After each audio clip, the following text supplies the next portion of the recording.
Welcome back to the Lanterne Rouge YouTube channel. We're now live, haven't live streamed for a while. I'm trying to see if the audio is working, just trying to open it up, so bear with me, I'm in a new environment. It may not be working as well as ordinarily. Here we go. So if you can feed me through your comments as quickly as possible about the audio levels, things like that, that'd be really helpful. Is this public? I made this public? Check my dashboard. Yep, it's public. Okay. That's working. Alright, the jump. Andrew Hutchinson, etc. Can you let me know if the audio is working? If it is, that'd be great. But today we're going to be talking about the UCI's revised schedule. Now, I'm just going to assume for the purposes of this live stream that the coronavirus and the pandemic is going to permit these races to go ahead, and we're going to just, for argument's sake, because we're all starved of cycling, talk about, just assuming that the races are going to go ahead and assess the schedule on that basis. I think that's the best way to do it. We don't know what's going to happen for the with the pandemic and whatever, so no use speculating really. Let's try and be optimistic with it as much as possible. So let's go. I assume some of you may have already seen the schedule that's been floating around social media, etc. But let's go and have a look at it. We've got, starting on the 1st of August, Strade Bianche, and this is the men's and women's Strade Bianche is starting then. So first of all, I've had a lot of Italian fans in my DMs, a lot of it on Instagram when I shared the schedule yesterday, saying it's pretty much the Italian races that have been screwed. Now, I don't know, not screwed, but the Italian races, non-ASO races, in my opinion, seem to have gotten the worst of this, because Strade is the first race when the riders might not be as fresh. It's also going to be super hot for Strade Bianche. Luca mentioned to me on Instagram that for Milan San Remo, which is then on the 8th of August, a week after Strade Bianche, it's not certain that they'll be able to get the road closures in place, because in where Milan San Remo goes through, there's important beach roads that go down to the beach at Liguria, Luca says, and when the race is ordinarily on in early spring, they don't really need those roads, and the race is on all the time there. So road closures and permits may be difficult for Italian communities that may have been starved of tourist dollars. So whether that's possible for Milan San Remo then, not sure. Tour de Polonia, first stage race on the 5th of August. I'm not sure that's going to have the strongest start list. Ordinarily, riders like Michał Kwiatkowski, I think he's won Tour of Poland before, maybe in 2018. He won Tour of Poland. He'll be riding, I assume, Strade Bianche and Milan San Remo, so he won't be riding Tour de Polonia. I think that'll get quite a weak start list, and I think riders are going to want to use that extra week or two before the Critérium du Dauphiné to tune up for to tune up for the Critérium du Dauphiné, which will be the first major stage race that the big names I think will participate in.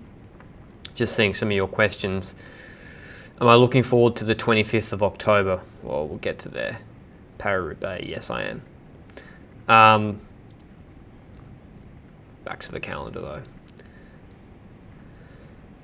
So Dauphiné then, the Prudential Ride London Surrey Classic, that normally gets some decent sprinters, some British riders typically do pretty well in that race. I don't know what the field will be like for that. But moving on, National Championships, 25th of August. Oh, sorry, I've just had dinner. It's a shame that, and I'll talk about this as well for Mads Pedersen, and I'll skip to that, but the riders that have been that won championships jerseys in 2019, National Championships and World Championships jersey, so that includes Mads Pedersen, they're kind of getting screwed, because the benefit of winning those jerseys is that you get to show off the jersey, you get to show off the jersey and wear it in the big races, particularly for Mads Pedersen, who is a classic specialist, and he is not going to be able to wear, if they have the World Championships from the 20th to the 27th of September, he's not going to be able to wear the jersey in his best races, being Gent-Wevelgem, Flanders, and the 3 days in Rouge de Pain, and I'm missing one, Paris-Roubaix. So he's not going to be able to wear that jersey because there's zero chance that Mads Pedersen is going to win the jersey again. So that's a shame for him. It's a shame for other riders that won the National Champs jersey.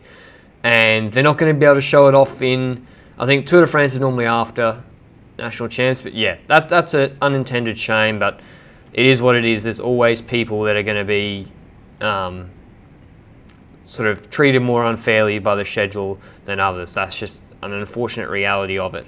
But getting back to the Italian races, so RCS and I think own like Tirreno Adriatico, Strade Bianche, not sure who owns Milan San Remo, and they own the Giro d'Italia.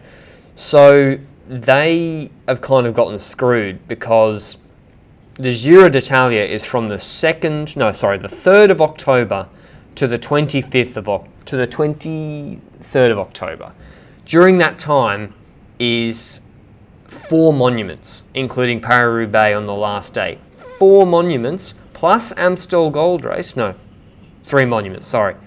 3 monuments plus Amstel Gold Race and Gent-Wevelgem during Giro d'Italia. So what do you guys think? I mean, we don't know what is in Peter Sagan's contract, but remember Peter Sagan, he signed that when they agree an appearance fee at races like the Giro d'Italia, they don't just say, hey, yeah, give me $1 million and I'll turn up. No, they sign a contract. And I assume that contract is for specific dates, because it'd kind of be unreasonable if it wasn't for specific dates.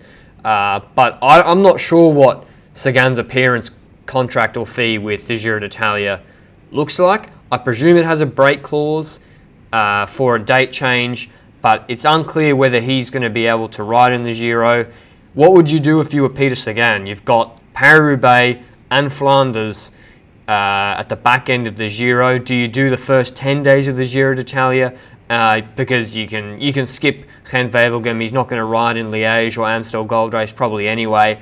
And then ride 10 days of Giro, make the appearance, and then ride Flanders and Paris-Roubaix. That seems like a reasonable compromise.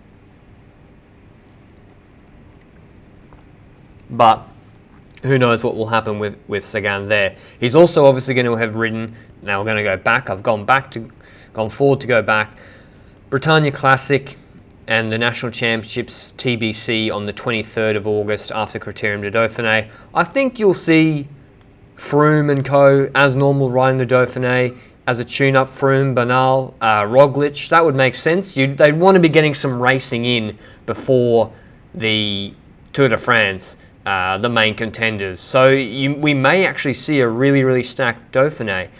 I think it will make sense with coronavirus and changing quarantine restrictions or requirements that if I was a rider, I would be wanting to do Dauphiné, and I'm Froome, for example, and I live in Monaco, or I'm another rider and I live in France. I'd be wanting to get into France as soon as possible, and then, assuming the Tour de France goes ahead, staying in France, doing the Dauphiné in France, so that I don't have to comply with any quarantine requirements, and then I can do the Tour de France as normal and have a relatively uninterrupted preparation. Now, some of them may want to do altitude at Tenerife, etc. They may not be able to do that, but yeah, that's something they have to weigh up. So that would weigh against doing a race like the Tour de Pologne if you're a Tour de France contender. So I think we're more likely to see a stacked Dauphiné and then a really, really stacked Tour de France field, because all the teams, Ineos including, are hurting financially, having lost so much revenue with all the race cancellations. So they're going to be putting their best foot forward and putting their best riders into the Tour de France. So Froome, Roglic, Bernal, Pinot, Bardet, Alaphilippe, Remco as well. What will Remco do? Will he ride the Tour de France instead of Giro d'Italia, or will he do Tirreno Adriatico then Giro d'Italia? And similar to what I just said about if you're wanting to do Dauphiné, you'll then do Tour de France, sorry, if you want to do the Tour de France, you'll then do the Dauphiné.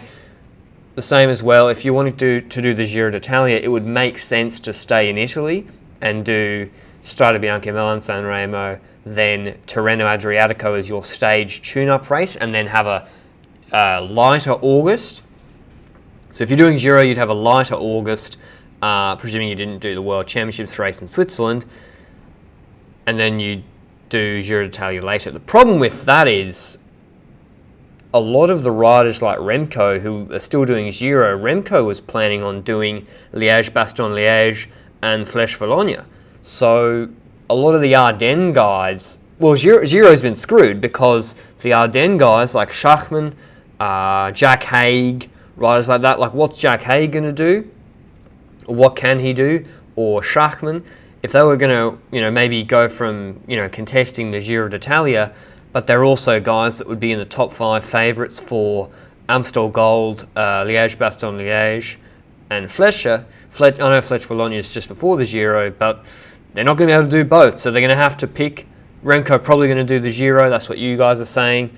But yeah, it's a shame. We might see some weird winners of these races like Liège, or particularly given it's in the first week of October. So the Ardennes have kind of been screwed. Do you guys think that, I didn't see your comments, do you guys think that Sagan will come out of Giro and do Paris-Roubaix and he'll try and do both, or he'll just pick them? I'm not sure. But then going to the end of the Giro, the 25th of October, we have one of the most crazy days in all of cycling history.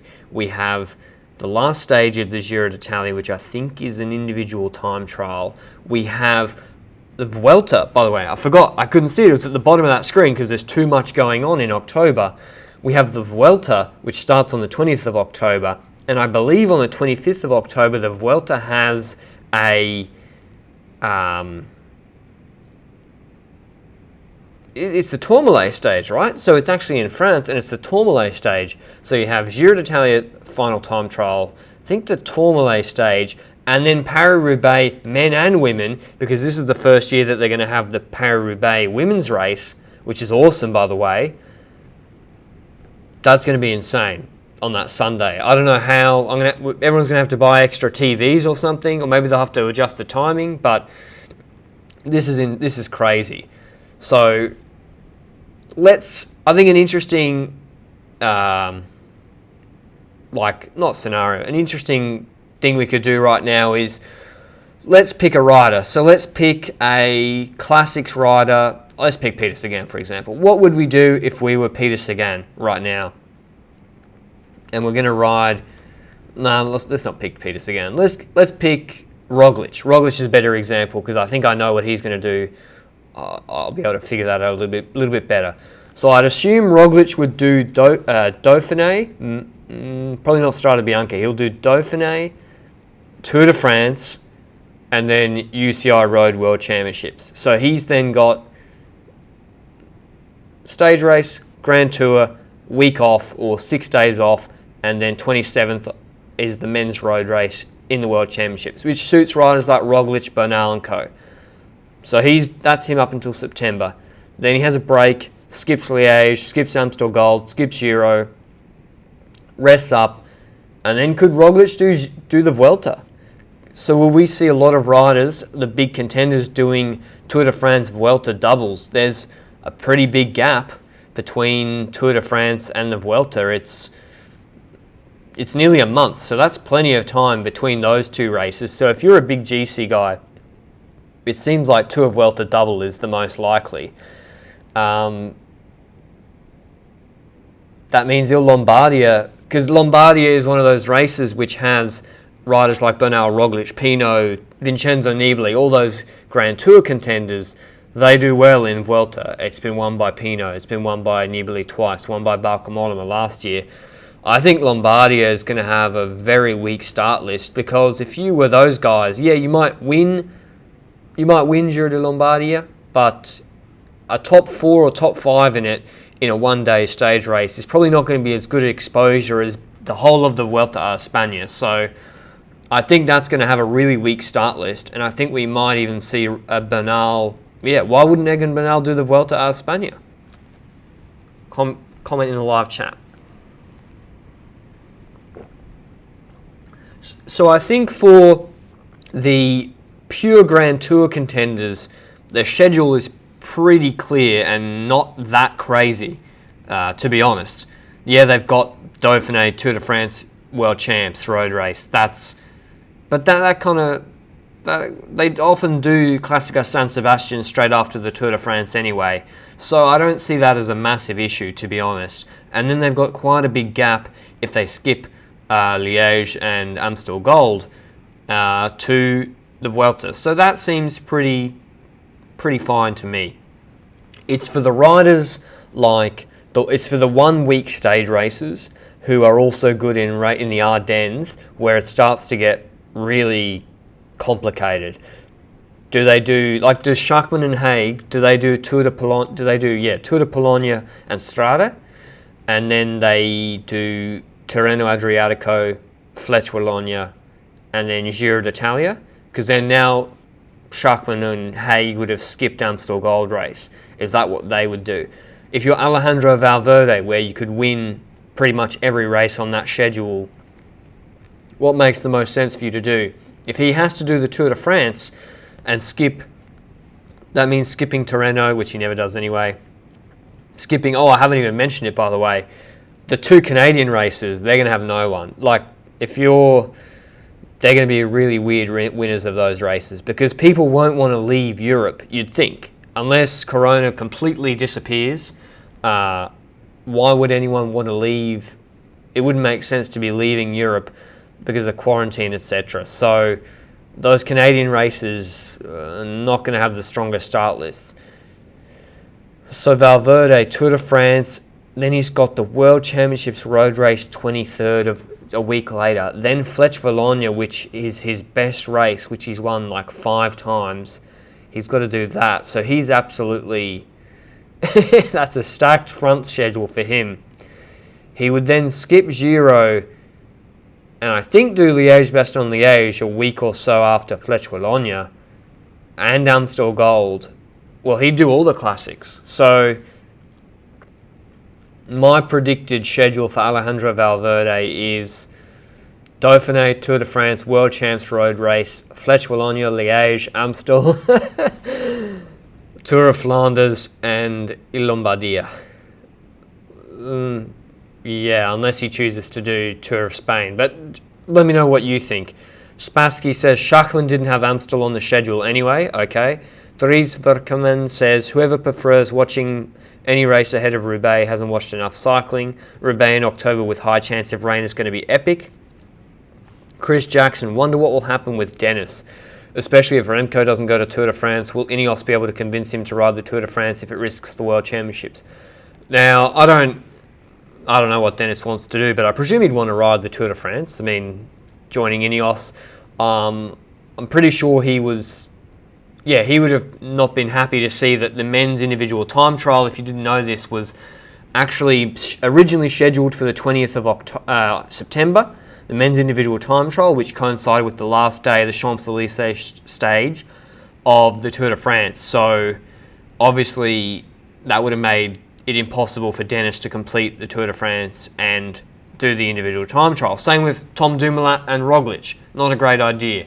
So they've actually the UCI then moved the team time trial to the 20th of September, and that enables riders like Roglic, Dennis and Dumoulin to do the Tour de France and then do the time trial a few days later.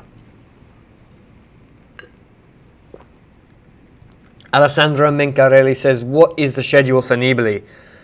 I think if I was Vincenzo Nibali, I would be doing Giro, and that would be my A priority race, because this is the year where if you're not, I think it's not controversial to say, I don't think Nibali is a top 5 Grand Tour contender anymore, but this is the year where you can win a Grand Tour or some big races if you get your scheduling right, and if you if you are participating in races which are looked over by others. So if I was Nibali, I would do Strade, Milan-San Remo, Italian National Championships road race. Then I would have a little break, do a Tirreno Adriatico stage race tune-up, and get ready for the Giro.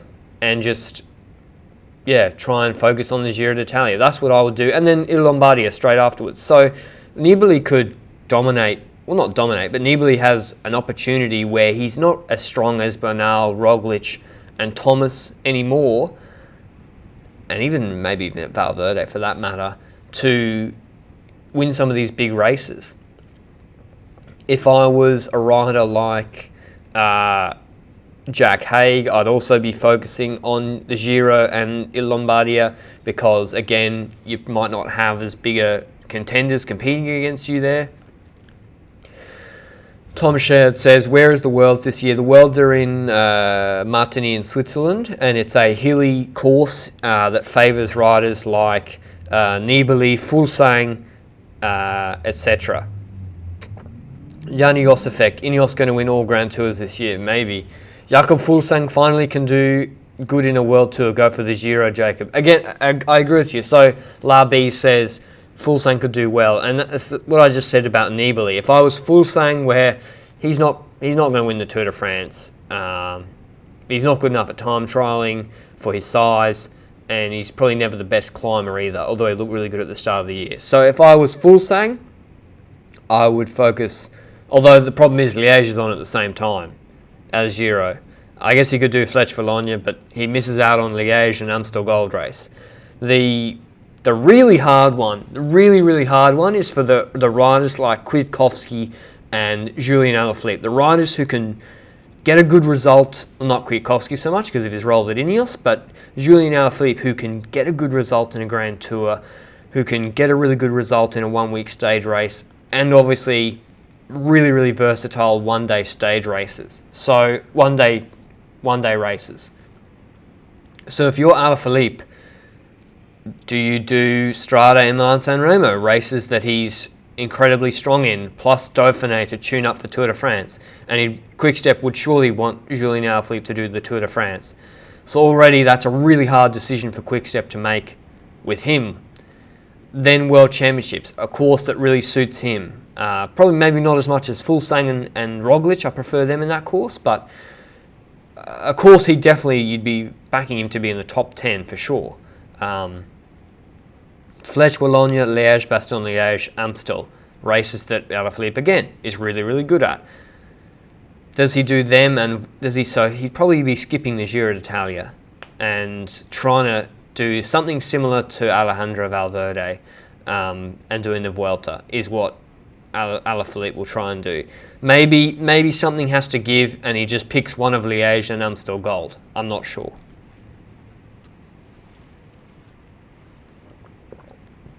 Austin Powers, will Froome have the fitness with extra time? No, I think the worst bet in professional sports right now is Chris Froome at $6 to win the Tour de France. I think that's the worst bet in professional sports. To be honest, I'll take that money all day. Domestique, Chinese races to be boycotted. Legit, the Great Tour of Guangxi, is anyone going to do that? I reckon I might get the call up to do the Tour of Guangxi, honestly. Like, if you're a World Tour rider, as if you're wanting to leave Europe, I mean, maybe if it's your last race of the year, but if you're going to China on the 13th of October, finishing on the 18th of October, that then means, presuming there's a 2-week quarantine or something like that when you come back to Europe, that prevents you from doing any of the further races. So it would have to be your last race of the season. Just like the problem with the Canadian races is, if there's some sort of EU quarantine requirements, anyone that goes to Canada for those races in September won't be able to get back in time for the UCI World Championships road race and complete their quarantine. Or it might be tight if they did the first race. Charlie Hughes says, why not push the Vuelta further into November? Well, the problem is they won't be able to have any mountain stages if they push it any further. The Vuelta's already agreed to cut, I think, 3 stages or 2 stages off the Vuelta, and there's already going to be snow in the mountains. And I know at the start of this live stream I said, oh, well, I'll try to be optimistic. I'll try to be optimistic about this. Oh, by the way, send in your super chats. I'm not getting to all the questions. I'm sorry. I'm trying to focus as well. If I look at all the questions, I lose focus. So send in your super chats if you want to get your question answered. But yeah, the problem is the Vuelta, they're going to have to redo that route completely. Because how are they going to have, like, you guys know better than me, I live in Australia. Will the Tourmalet have snow on it at that time when they have it on the 23rd of October? Will there be snow in the mountains and on those roads? I think we're going to see, realistically, a fair few cancellations or amended or shortened stages like we saw in the Tour de France last year when the Col d'Isère stage was shortened. And then, not shortened, cancelled, and then stage 20 to Val Thorens was shortened to 60 kilometres. So that's the problem. Tim Fulford says, where will the Vuelta start? Still the Netherlands? No. So the Netherlands, I think was it Utrecht? Was it Utrecht? I think the city said they're not starting or hosting the start of the Vuelta anymore. So the Vuelta already has to start somewhere else. It has to start in Spain. Maybe they just cut out the initial Dutch stages and they just start as normal in the Vuelta. But I'm not sure what they're going to do there. I think the Vuelta could have a sneaky strong start list. To be honest, I think it will have a sneaky strong start list in general classification. It will have a very weak start list in respect of riders like Philippe Gilbert, Sagan, riders like this who will be obviously focusing on Paris-Roubaix. Philippe Gilbert, I think, he's won like 5 or he's won a lot of Vuelta a España stages. So, and I think Quick-Step absolutely dominated the Vuelta last year in terms of stage wins. So it will have a weak stage hunter start list, I think.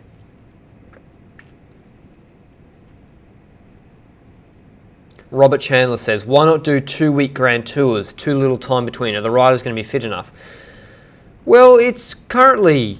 It's the 6th of May, and this schedule's been published. The Tour de France doesn't start until for another 3 months. Now, when I spoke to Grisha Nierman, and this is the video I put up, the interview with the Jumbo-Visma director sportif and coach, he said, ideally, in ideal conditions, 2 months' notice for a Grand Tour is enough to get an altitude camp in, training, get that all right. Now, these guys should all have if they've been continuing to do some sort of training, their base should still be there. So 2 months should be fine they got 3 months, they got more than that. So I think they should be prepared and in good condition for the Tour de France. They've got the Criterium de Dauphiné as a tune-up race. Now maybe Froome would do a little bit more. Riders like Froome and Thomas & Co. would do a race like and the Luthia he's done in previous years, and then the Dauphiné as well. Bernal had quite a lot of races, Paris-Nice and Dauphiné, and he had Tour de Suisse, I think, last year. So, yeah, they might be lacking for a bit of pure race fitness, but I think they'll be fine, to be honest. Walter Carmelet says, Gilbert always said Milan-San Remo was too early in the season for him to be good. Maybe this is his chance to win the last monument. Well, I guess it's still early in the season, and if you believe, I know Gilbert was actually caught training outside, breaking quarantine in Monaco, but yeah, if he's not been able to train as normally, then this is still the start of this season. Seb, what did he say? Seb Berwick says Mathieu van der Poel will pick off all these one-day races. Well, this is the beauty of being Mathieu van der Poel. So I guess he'll be lacking for that pure top-end fitness from cyclocross races, but Van der Poel has no pressure to do, I guess, the Tour de France. He was never going to do it anyway. And he's going to do Amstel, Gent-Wevelgem, Flanders, Driedacht, Brugge de Pan, and Paris-Roubaix. So, and then a few other races that he might want to do. I'm not sure if he was maybe going to do the Vuelta a España. Am I misremembering that the Vuelta might have been inviting Van der Poel, although they'd agree with Alpes and Phoenix for him to go to there? But He won't be going there anymore. I reckon Seb Berwick, they got to give him a Stagiaire contract for Vuelta España, pure climber. Luke Morris-Thomas, how many teams actually have enough riders to go to field a full team for the Giro, Vuelta and the Classics? Ineos, probably Ineos really. Ineos are the ones where, is there a betting market for Giro? This could be the year for Pavel Sivakov. There's a fair few time trials in there. I really like Pavel Sivakov, if he's not doing Tour de France, could be a really nice bet for the Giro d'Italia. I think he's just shaping up really well. I liked how he looked at the start of the season. And Sivakov kind of reminds me of Hejjedal a little bit. But yeah, he'd be a really nice bet, I think, for Giro d'Italia. Xavier Vermeulen says, do you think anyone will make the Giro Tour combo? I mean, it's possible. It's not that far away. Like, I think riders like Thomas de Gent or he'll probably do Tour de France Vuelta. But yeah, I think some riders will do Giro and Tour. Will a general classification rider do both? Probably not, because what's the point? If you were Roglic or all the GC riders doing the genuine GC candidates for Tour de France, apart from Chris Froome, who can't ride a one-day race, they're going to want to be going to the World Championships. Bernal, Carapaz, Valverde, Roglic. They're all going to go to the World Champs. So that's the 27th. So that's another week. They're going to be extra tired from that. And then to then go and do the Giro d'Italia, maybe Balcomolema does World Champs and Giro. Oh, nah, because he'd want to do. And Lombardia could be a year for him to try and win the Giro and win a Grand Tour or get on the podium. But Froome, Roglic, Bernal, Pinot, they can't do both because they go to the Giro. They've just done the Tour de France off not much training. They've just done the World Champs road race. They're not going to be competitive. Like, it's almost impossible for them to be competitive. Nice Guitar 14 says, Fulsang said today to TV2 Sport, I want to ride the Giro, but if the team wants a strong Tour de France team, I might do that, which will make room for me to do the Classics. Well, what would I do if I was Fulsang? That's a hard one. I think I've already mentioned that at the start of this video. What did Dumoulin say? Dumoulin said that without altitude, he can't win the Tour. What will he do? What's my opinion? My opinion is that Dumoulin wasn't winning the Tour anyway. So, Dumoulin's going to be riding for Roglic. That's what Team Jumbo-Visma should be doing. His job is to ride on the front for Primož Roglic, who's the best rider in the world. But enough on the men's. We're going to go to the women's schedule right now. Not as many races, and I think this is a year where we're going to see Annemiek van Vleuten and is that showing? Yes, Annemiek van Vleuten and Marianne Vos winning a lot of races. They've got Strade Bianche on the same day. That's going to be a fantastic day if that goes ahead. 1st of August, the same day as the men's race, Strade. And then straight after that, 2 Swedish races. One's a team time trial. Then the Ladies Tour of Norway, which is actually a really, really good race if you want to check that out before. So similar to what I said about the tune-up for the Tour de France, where you have the Tour de Pologne and Criterium de Dauphiné, you've got the Giro Rosa. The Giro Rosa, which starts on the 11th of September. That is the Tour de France equivalent, and it's on at the same time for women's racing. And it is such a good race. If you watched it last year, Anna van der Breggen, Annemiek van Vleuten going head-to-head, that was really good to watch. I made loads of videos about that actually when I came out of my hibernation and started the channel back up again. Those were the first videos I made, but I had to take them down. Giro Rosa and then straight into World Champs. So obviously Van Vleuten and Marianne Vos, Van der Breggen, all the big names are going to be doing Giro d'Italia. Longo Borghini, Katrina Nui-Doma, they're going to be doing Giro Rosa. And then they have the women's road race, I think on the Saturday the 26th of September in Aile-Martigny in Switzerland. So I think, yeah, someone said the Giro Rosa lost a day, SRA says, and that makes sense to me because I remember it being at least 10 to 11 stages last year.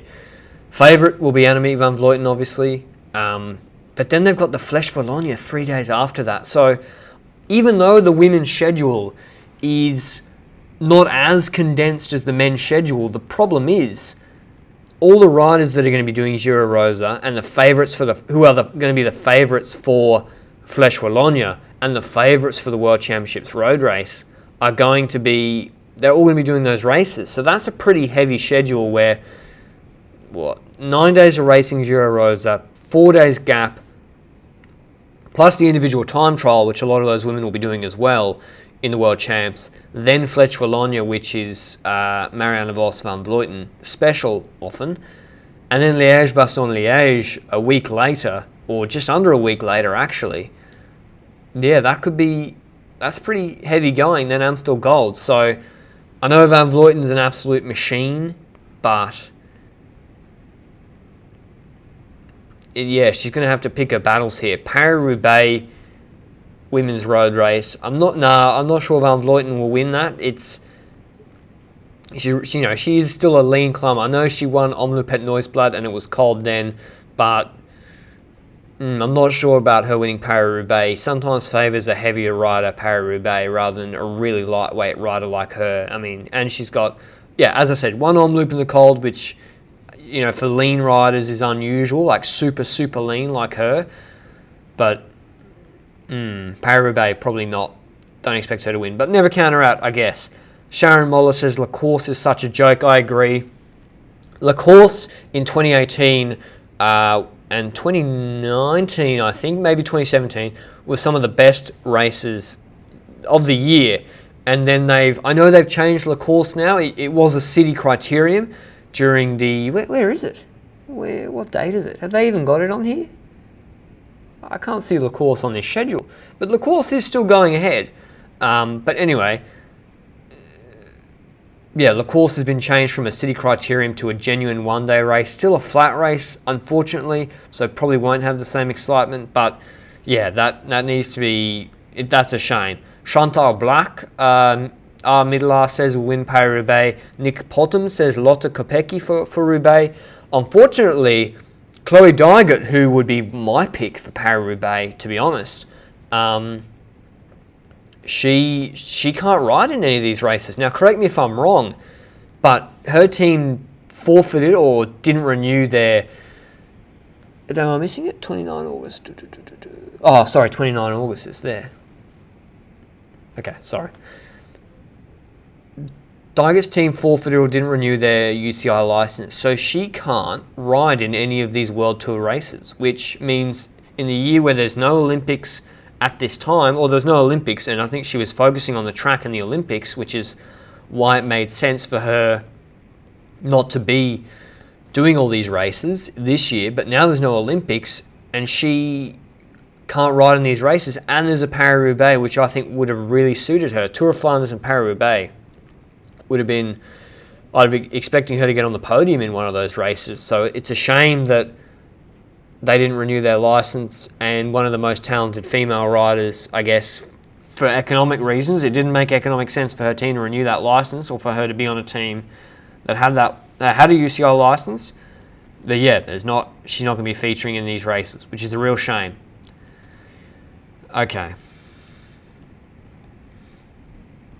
Matthew Galinsky says a word about Jess Pratt.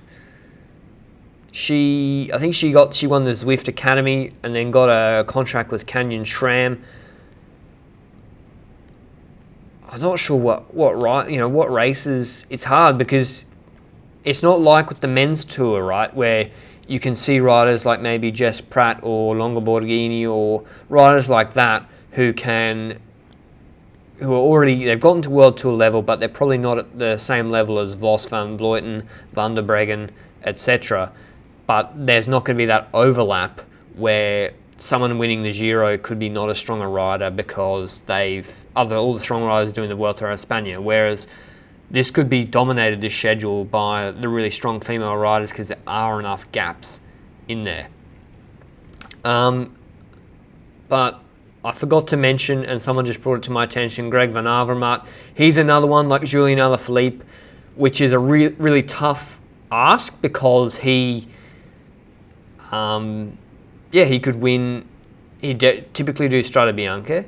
He would do Milan San Remo. he'll probably, I would expect him to skip the Tour de France, then do Tirreno, and then do World Championships road race, because it's similar profile to the previous Olympic road race. I reckon he could get around it. And then there's Amstel Gold, Gent-Wevelgem. So he'll probably pick Gent-Wevelgem over Amstel Gold, then Tour of Flanders Roubaix. So we may see Van Avermaet not featuring in any of the Grand Tours and just doing Tirreno as a one-week stage race. That would make sense. And doing the Britannia Classic as well on the 25th of August. That would make sense to me. He's also previously done really well in those Canadian races. Can't see him going there, or zero chance, right? If I was him, he'd go there. Michael Matthews as well has done well in those races. He probably won't be going there. So, yeah, I don't know. I don't know what Greg Van Avermaet will do. But Sharon Mulder says there'll be knock-on effects to the calendar next year for sure. Well, that's the case because if you look at the date for Paris-Roubaix, that is less than 6 months to the next Paris-Roubaix. Next Paris-Roubaix. So I don't know. I don't know what they're going to do with the next ones, the races next year. But thanks for watching this live stream, y'all. Haven't had a live stream for a while. I'll probably take this one down and then chop it up into a video because I've just been ranting. Or maybe I'll just leave it up. I haven't really decided yet. Yeah, I think I'll watch reality TV and just leave it up. But thanks for watching, y'all. 580 in the stream. Well, I can't really see how many are in the stream.